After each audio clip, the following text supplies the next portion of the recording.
Well, hey, and welcome to the Impact event, Get Your Happy Back. My name is Melanie Borbo, and, and you probably wonder, why am I going to talk to you about depression? What do I know about depression? And why should you listen to me?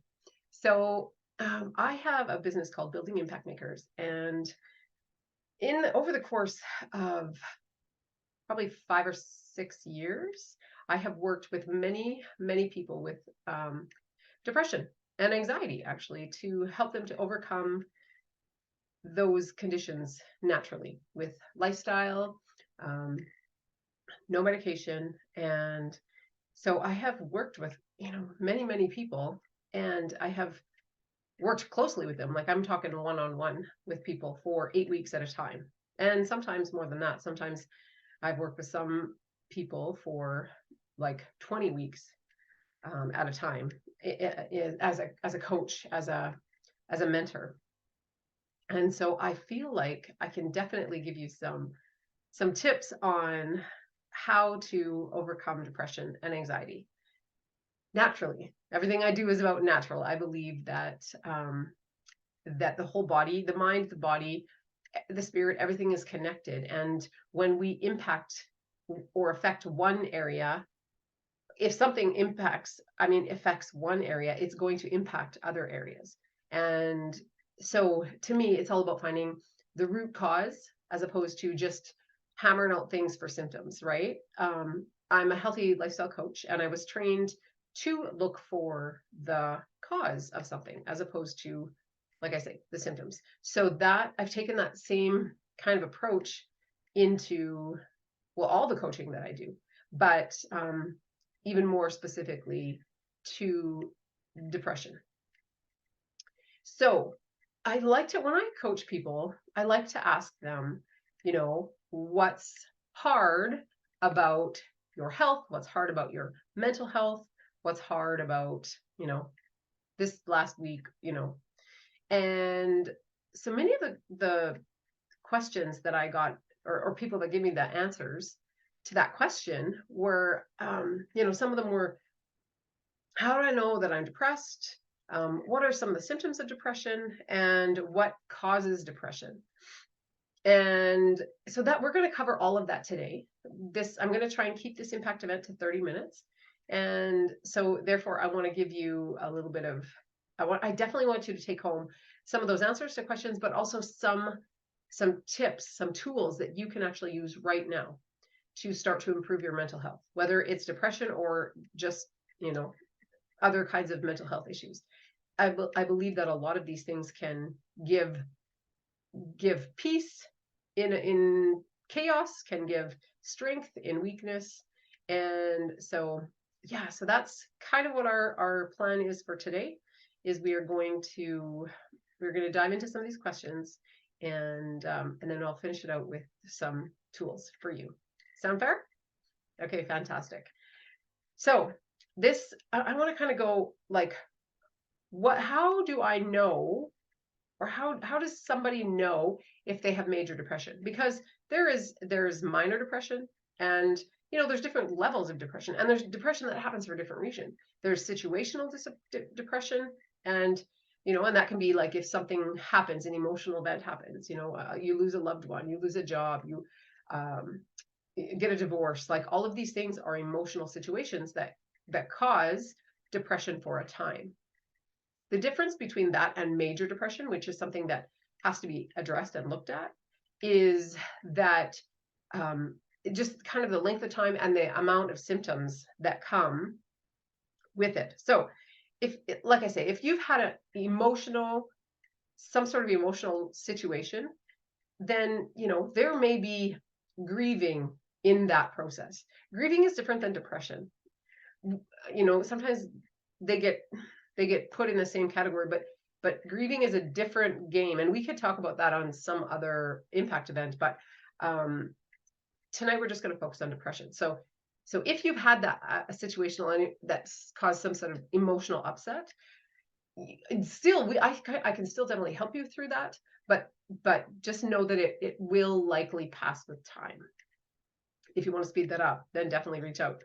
And I can definitely help you with that. But so how can I know if it's major depression?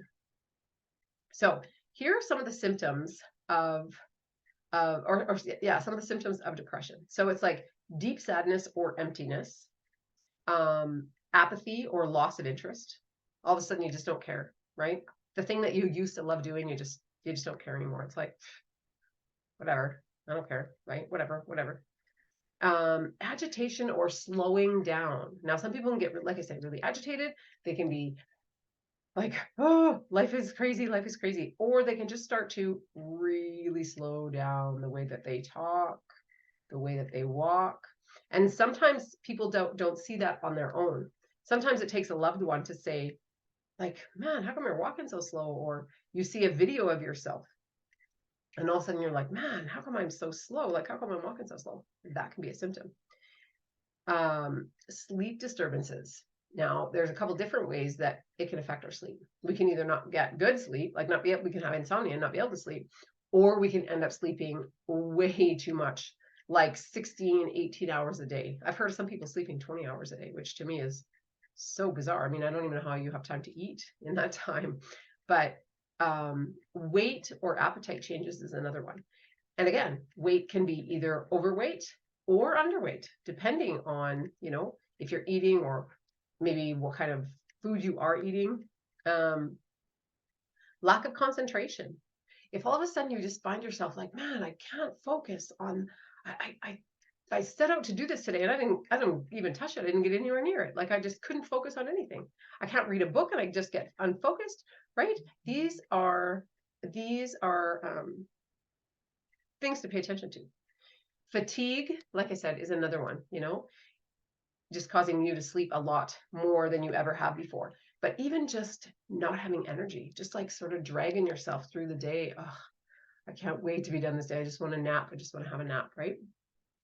Feelings of unworthiness. This is kind of a big one. It's like, you know what? I'm not worth anything. I don't deserve to have that. I don't deserve to have that. If that's kind of where you feel or find yourself, I mean, in your thoughts, definitely pay attention. That's a red flag in a lot of cases. And the last one, which is probably the most serious one, is morbid thoughts. Do you love to see death? Do you love to talk about death? Do you have ideations of maybe hurting yourself or suicide? Sometimes you can see that whole morbidity thing, like in society all around us, right? You can see it. You can look at the skulls and the crossbones and the like all that stuff just on people's sweatshirts, on their stickers on their car. Like it's just so prevalent. It's everywhere. So those are the major depression. So now, in order to be considered major depression, you have to have 5 to 9, or you have to have at least 5 out of 9 of these symptoms that I just described. So at least 5 out of 9. And you have to have them for the better part of 2 weeks. Okay, so if you just have, let's say you had 5 of these for 2 days and then you were fine, probably not depression, right? But if you had 5 of these for 2 weeks, for the majority, like a good part of those 2 weeks, a good part of every day of those 2 weeks, then you can really start to wonder, and then you should really dig deeper and get looking at how you can change it, right? So what are the causes of depression, right? Many people want to know, well, what causes it in the first place? How did I get it? And there's actually, Dr. Neil Nedley, he talks about these hits. He says that there's many different hits of these categories, these hit categories. And so some of these ones are frontal lobe. Like we have 5 different sections in our brain, and the frontal lobe is the front part of our brain, and that's where our will is, our spirituality is, that's where our morality is. All of that stuff is in the front part of our brain. And so if that front part of that brain, something happens to it, which easily can happen, then that can affect a whole bunch of other things and definitely can impact our depression or mental health, anxiety, right? All kinds of things. Lifestyle is another hit. circadian rhythm, that's sleep, or affected, like attached to sleep, right? Nutrition, toxins, social inadequate, like coping, addictions, medical conditions, developmental, or genetic. So the idea is that you probably, if you have 4 or more of those hits, you're probably more likely to suffer with depression. And these are all things that can actually be addressed. I mean, the genetic one, maybe not. Like obviously that one's, if you've come from a family of a lot of people with depression, that may be just a part of you. However, you still need 3 other of these hits to really truly know that you have a big chance of suffering with depression. So that's the part that we have control over, right? These other hits are the ones that we get to, these are lifestyle things. We get to change a lot of these. So like the frontal lobe, we're going to talk about what causes that frontal lobe to get damaged. And now I don't know. Okay, just let me back up for 1 second. A quick disclaimer here. When I coach people, I coach them for a minimum of 8 weeks with depression. So this 30-minute impact event is not even going to remotely touch all that is and can be done for depression. So just so that you're aware, this is just a let's be aware, right? Let's be aware. Let's see what I can do. Let's see if this is my issue. That's what this is. If you are feeling, like this is not enough, then just reach out and we can definitely go deeper with this for you. Okay. So things like lifestyle, we're going to touch on that a little bit today because I'm going to give you some tools in that lifestyle category that can help you to feel better. Circadian rhythm, that's a sleep one. That's circadian rhythm is the thing that happens like in our sleep. When we sleep and we're awake, there's a rhythm to that, right? So those are some of the questions that I got. I got a couple other ones that I will address as well, but I wanted to well, actually, maybe I'll address them first just so I don't forget them. But these are from people that I have recently worked with. Okay, these are just some questions that they had. One of them was, I've tried to overcome it on my own before, but it never sticks. So my answer to that would be, because this wonderful lady, when she was questioning me about, about this program and how this was going to work for her and stuff like that, and she said, it's not just videos that I'm going to watch, right? Because she said, I don't think that's going to work. And I said, no, I'm going to be there to basically walk with you, hold your hand through the entire thing. Because I believe that it is really important. When someone is suffering with mental health issues, depression or anxiety, or any host of them, actually, it's so easy for them to pull in on themselves. It's so easy for them to want to distance themselves from people, right? To just come inside, come in and keep themselves holed up in their home, and to not socialize or go out. That is a really common thing with depression. And anxiety, obviously, keeps people home too. So this program, the program that I offer people, the coaching that I offer people for depression is none of that. In fact, I'm going to be in your face, walking with you, holding your hand, because I think that social component is super important, right?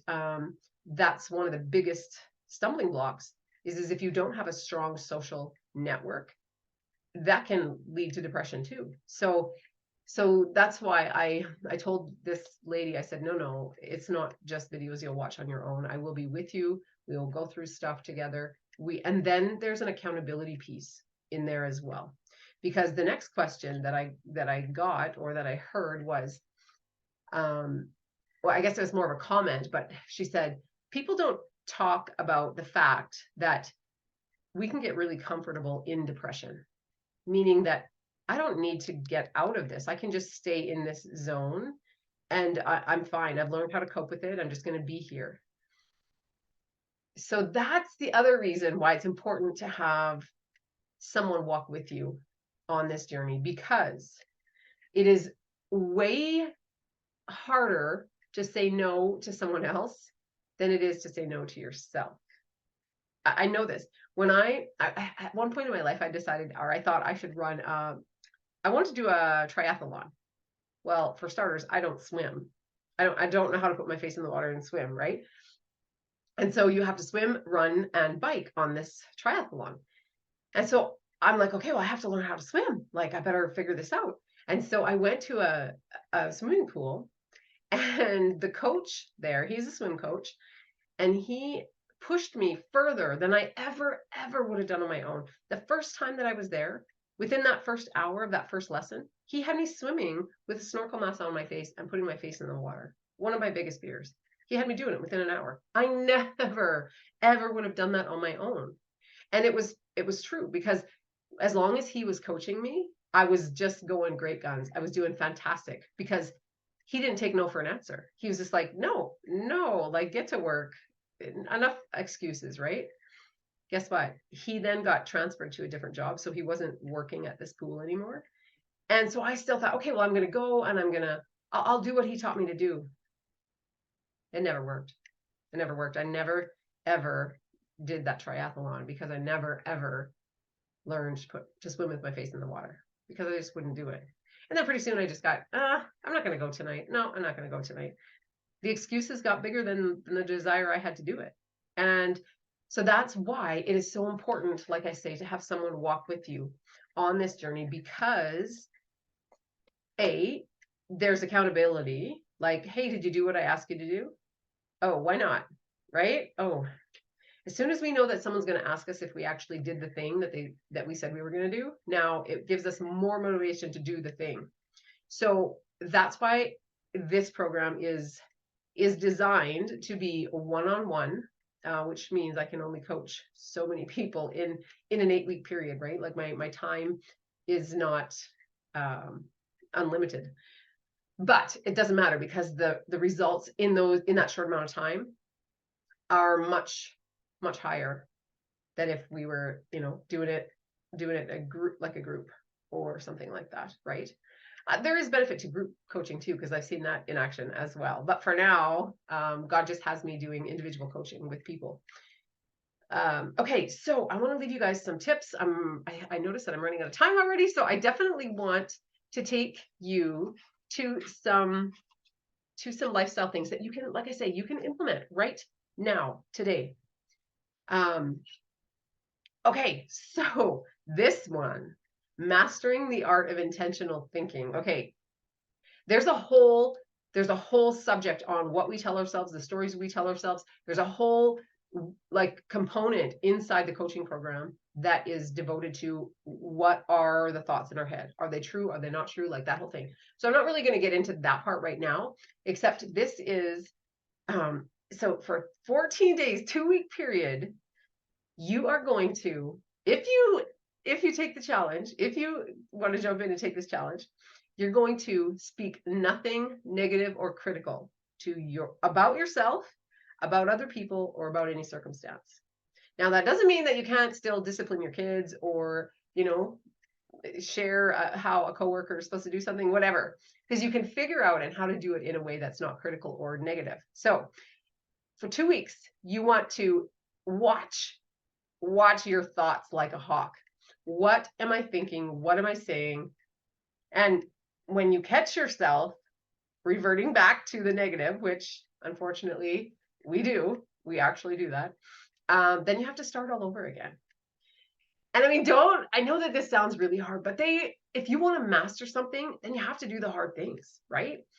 There are celebrities and like top athletes that will have mastered the art of intentional thinking. And this is just a really interesting, simple, maybe not easy, but simple way to actually start that process. I believe that watching our thoughts and taking dominion of our thoughts, because God says we are to take dominion of our thoughts. I believe that that's a lifelong process. I don't think that we ever just arrive and we just don't have to do it anymore. I think that will be a lifelong process. However, this is a fun little way to start and get really intentional about what it is that's going on between your 2 ears. What are you telling yourself? So that's one little tip, one little tool that can help you immensely. Another one is make gratitude a part of every day. Now, I know you've probably heard this, gratitude is so much better. But I want to read this quote to you because I think it's really good. Gratitude unlocks the fullness of life. It turns what we have into enough and more. It turns denial into acceptance, chaos into order, confusion to clarity. It can turn a meal into a feast, a house into a home, a stranger into a friend. Isn't that fantastic? Melody Beattie, that was something that she said, but I just think that was so cool because that's what gratitude can do for us. Gratitude can take a really bad situation, and all of a sudden it can make us reframe it and look at it from a different perspective and go, oh yeah, I'm seeing something different, right? So what do you want to do with gratitude? You want to write down 3 to 5 things every single day that you are grateful for. And I mean, sometimes it can be just as simple as I'm grateful that I got to take a breath today, right? Because sometimes days are hard and they're crappy and there's not anything that you think you're grateful for. But when you start to look for things to be grateful for, guess what happens? You find more things to be grateful for. No joke. No joke. And this is a thing that it can boost you just like that, right? All of a sudden you're just, oh, man, days sucks, life sucks, job sucks, everything sucks. To going, well, you know what? I'm really grateful that that happened. Or I'm really grateful that I have food to eat. Or I'm really grateful that I can walk down the street, right? Gratitude is it's the key. It's the key that unlocks so many things. So 3 to 5 things each day, write them down, get a journal and actually write them down because there's something that happens when you put pen to paper. All of a sudden it does something in your brain for sure. Okay, what else can I leave you with today? Oh, music. So, people love music, right? Everybody loves music. However, some music is really, really good for you, and some music is absolutely going to destroy your frontal lobe. Heavy metal, rap, like all that syncopated stuff, that's really bad for your frontal lobe. But you know what's good for your frontal lobe? And you don't actually even have to like this. Classical music, really, really, really good. It's going to heal your frontal lobe. It's going to give you peace. It's going to just calm you down, even if you don't like it. All you need to do is listen to it. 3 times, at least every 2 weeks for 40 minutes. That's all. So 20 minutes on this day, 20 minutes on that day. It's going to benefit you. I promise. And you can find it on YouTube. You don't have to have a CD or anything. Just put classical music in YouTube and then just listen to it while you're cooking supper. Listen to it while you're, folding laundry or whatever, just for a few minutes. I guarantee it will make you feel better. It will. Okay, this one is drinking water. Water. When we are dehydrated, our brains don't function well. Our bodies don't function well. We don't have energy. There's all kinds of things. And again, we'll do that a full one of these on another impact event. But water is the most, aside from air, the water is the next most important thing that we need. Like, we can't live for very long without water. We can live for longer without food, and we can't live for hardly any time without air. So that just shows the importance of it in our body. So we need to be hydrated. So drink. I saw this somewhere that you take your weight in pounds divided by 2, and that's how many ounces of water you should have a day. Okay? Your weight in pounds divided by 2, and drink that many ounces per day of fresh, pure water. Not pop, not juice, not coffee. Just water. Okay? I think I got one more here for you. Do I? Oh, yes. Yes. I want to tell you a little bit about signs of dehydration quickly. I know I'm running out of time here, but these are some of the things: brain fog, sudden lightheadedness or dizziness, muscle cramps, constipation, loss of skin elasticity. All kinds of things can happen from being dehydrated. So you see why I say get lots of water. And the next one is exercise. This exercise is a fantastic tool for improving mental health. It is. I know people say, I can't exercise, I'm too tired. I can't, and I get that. But sometimes you have to push through.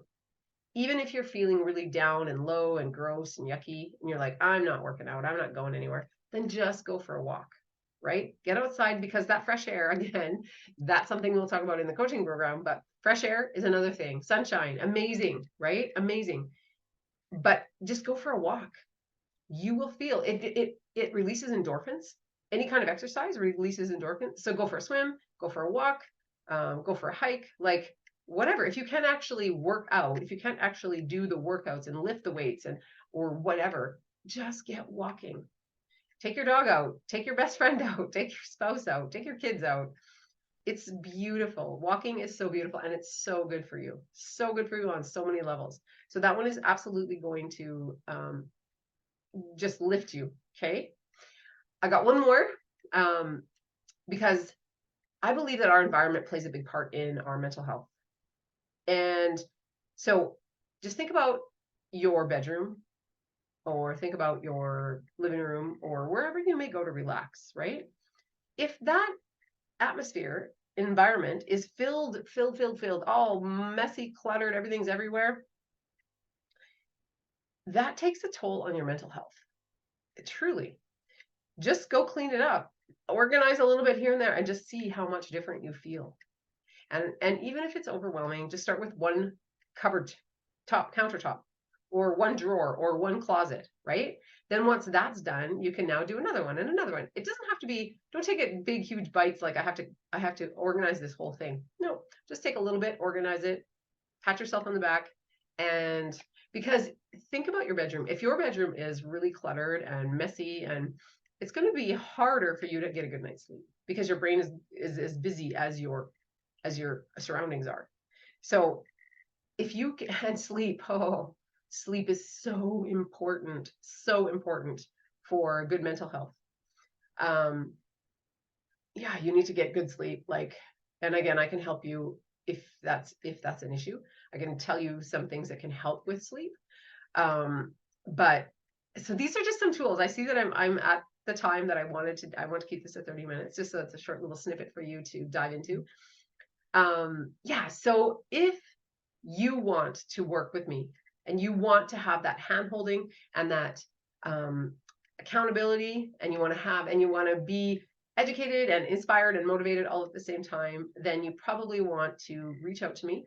We'll do a free discovery call. You can go to buildingimpactmakers.com, and you can just go right to my calendar from there, book a free call right from there. And yeah, what we do in those calls is I just find out about you, find out about your goals, what's hard for you, what you want. And then we decide together if what I have is what you need, and we go from there. But so that's the first place I'd start, is to go to buildingimpactmakers.com, book a call. If you have questions, just email me at melanie@buildingimpactmakers.com, and I'll do my best to answer them. So I hope that helps. The coaching that I do, especially for depression, I do health coaching as well, but the coaching that I'm talking about tonight is for depression, anxiety, or like mental health issues, right? And that is an 8-week coaching program. I have priced it really, really, really reasonably, because I want everyone to have access to it, because a lot of times the people that need it the most can't afford it if it's some big expensive program, right?